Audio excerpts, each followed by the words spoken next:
Hey guys, Sarah here. I wanted to quickly talk about tarot cards. Regular cards, tarot cards, reading cards, whatever it is you want to label it. I wanted to talk about how you can get messages through cards.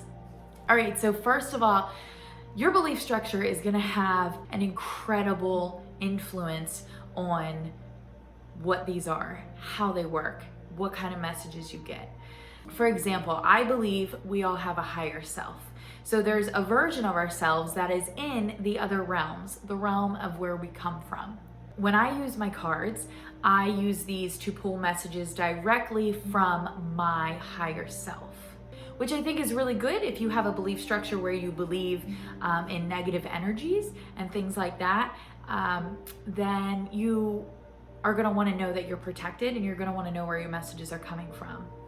So to deem that they're coming from you, there's a security in that.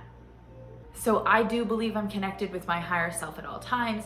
And when I'm using these cards, any cards, that's what I'm connecting with. That's where I'm getting my messages from. The fun thing about cards is that the only thing they make you do really, realistically, is listen to yourself. They make you conversate with yourself. For example, I have a regular deck of cards here. It's a 3 of hearts. When you look at it, how does it make you feel? What does the number 3 mean? What does the heart represent? For everybody, that's going to be different. Before I started doing card readings, I studied numerology, and I studied vibration, energy, and the earthly elements. And at the time, I didn't realize I was being prepared to communicate with the universe, but I did have those 4 chapters prior to doing readings. In December of 2018, I was gifted my first deck, which is the Archangels deck. I knew when the deck made its way into my existence that it was something for me to look at. I don't think I would have ever went out and bought myself a deck of cards because of my old belief structure. You know, I was kind of taught, oh, you don't know what that is. You don't know what you're playing with. And so it wasn't until I started understanding numerology and vibration and energy, and once I got a good understanding that there was so much more out there than what we had been taught, I was opening up to the idea of what the universe was and beginning to slowly build a relationship with the universe and myself, who I really was. It was toward the end of that time frame that I was gifted my first deck from a family member when my father passed away.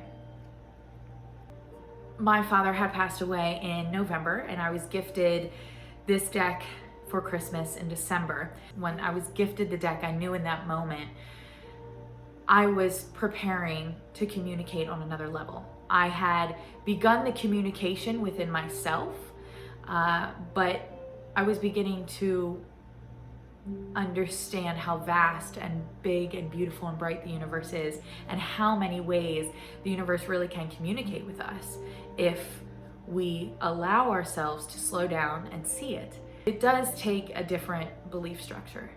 It absolutely does. I don't believe anything I used to believe. The thing is, most of us don't break out of that until we have a traumatic event happen. Mine was my father. For a lot of us, it's the loss of a loved one that makes us step out and say, something's not right here, something's not working. I need to start asking questions. And you'll always get an answer back. You'll always get an answer back. But your belief structure is going to depend on the lens you're wearing and how you see that message. Are you going to see it as fearful? Are you nervous that it's going to be a fearful message? Or can you trust that you're loved enough that whatever message comes through is going to be enlightening and encouraging? The universe is very bright and very loving. And I've had messages come through that say, hey, you need a little shift here, you need a little shift there. But never have I had a negative message come through. When I was first given the deck, I really wasn't sure how to handle it, because like I said, I don't think I would have went out and bought myself a deck. But I knew it was gifted to me, and so I trusted enough that the universe wouldn't bring something into my existence that I couldn't expand from. So I made that choice at that crossroads to face that fear. I remember the first thing I did was I opened the cards and I attached them to me. I brought them in, I welcomed them into my space. I introduced myself to them and them to me. And then, of course, the only thing I really knew about communicating with the other side was my dad was over there. And so I said, if this is real and this is accurate and this is a tool that I can trust and use and, I can let go of this fear, then say something to me. Be here with me. And the very first card that I ever got when I was using this deck was Hello from Heaven. It's Hello from Heaven. Archangel Azrael, your loved ones in heaven are doing fine. Let go of worries and feel their loving blessings. You can't make that up. You can't make that up. So I knew in that moment, okay, I can trust this. And I made that decision that this was a tool that I was going to dive into slowly, but that I could trust. And at the same time, I'm still studying energy, vibration, numerology. So I started really having fun with this.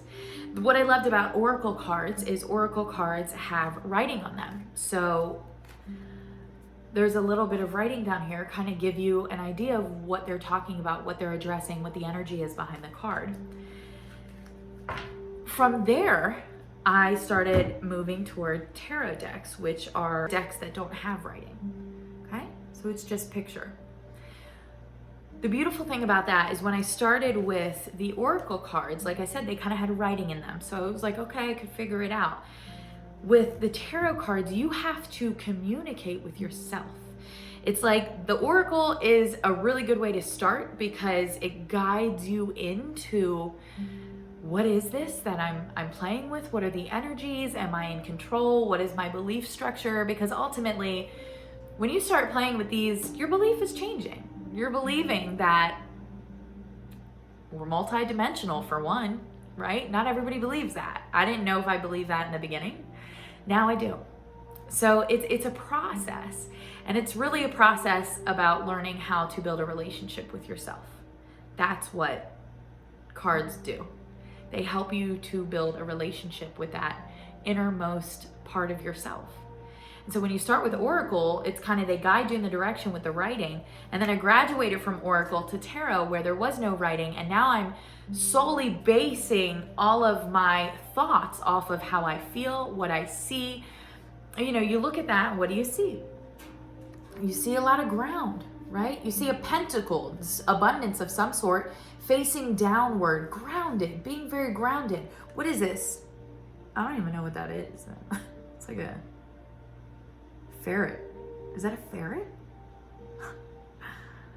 See, it's kind of funny though, right? Like, I think it's a ferret, but it could look different to everybody. And that's the beauty about it, is it creates this relationship between you and the card. What does it represent to you? Pentacles is something you can hold, you can touch. It's a coin, it's tangible, it's something of this earth, right?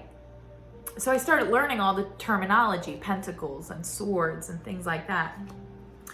And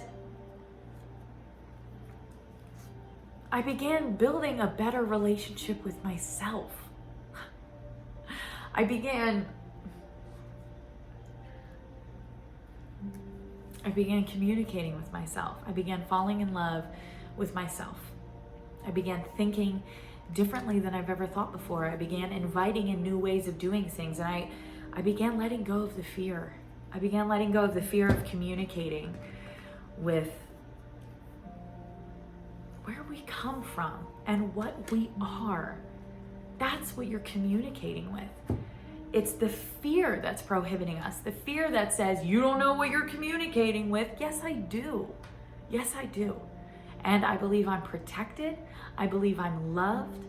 And I believe there's other energies out there. Absolutely. Okay. I'm not saying that there's no negative energies in the universe. But what I am saying is that your energy field is very powerful. And you don't have to allow any other energy into your field.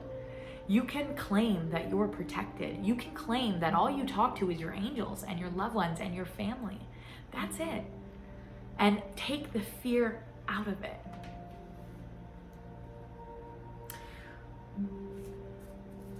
These are my chakra cards. I just got them for Christmas. I'm just going to pull one for us. Inner child. I love that. I love that. First of all, I just brought home an inner child in one of my meditations. So that's really cool. And look at this heart. Look at this heart chakra. This is about trusting. Have some fun. Play a little bit. Let down your guard and let go of the fear. Okay?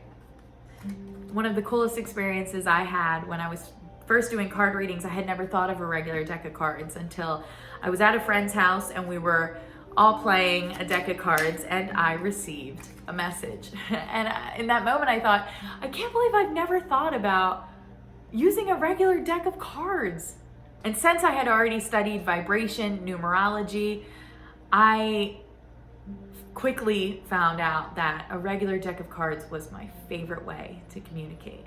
It's just easy to understand the numbers and the feelings and the vibrations. And it's so simplistic that you have to connect to yourself. So when you look at this, it's like 9 of hearts. Okay, but what does that feel like? And in that moment, you're connected with something that loves you. And so, do I think that this is the old way of doing things where people are like, that's witchy or that's this and that? No, I don't. I think everybody should pick up a regular deck of cards and go through every one and connect with yourself. Feel what it feels like to you. That's the beauty about this type of work. There's no right or wrong. It is perfectly molded to what works for you. What a 9 of hearts means to me might mean something different to somebody else, but it doesn't matter because you're going to be drawn to the reader that they resonate with the same thing you resonate with. That's the beauty of this. I just wanted to pop on here and talk about card readings a little bit and offer up my perspective on it. I don't think it's this scary, crazy, hippie, spiritual type of thing that it used to be. I think that we're bridging the gap between science and spirituality. And this is a really good tool. This is a really good tool to help you hear yourself. No one else is gonna hear you if you don't hear yourself. So find out who you are. Get a regular deck of cards, play with them, and talk to yourself. Take some time to be with yourself. What is it that you want? What is it that you're trying to create? And if you're looking for guidance, this is a really good way to get it. So have fun with this. And if you're interested in any more information or in getting a card reading from me, then I will leave all the information below. Find a way to get in touch with me. I love meeting new people, and right now we all need each other. So I love you guys and I support you guys. Thank you so much for loving and supporting me.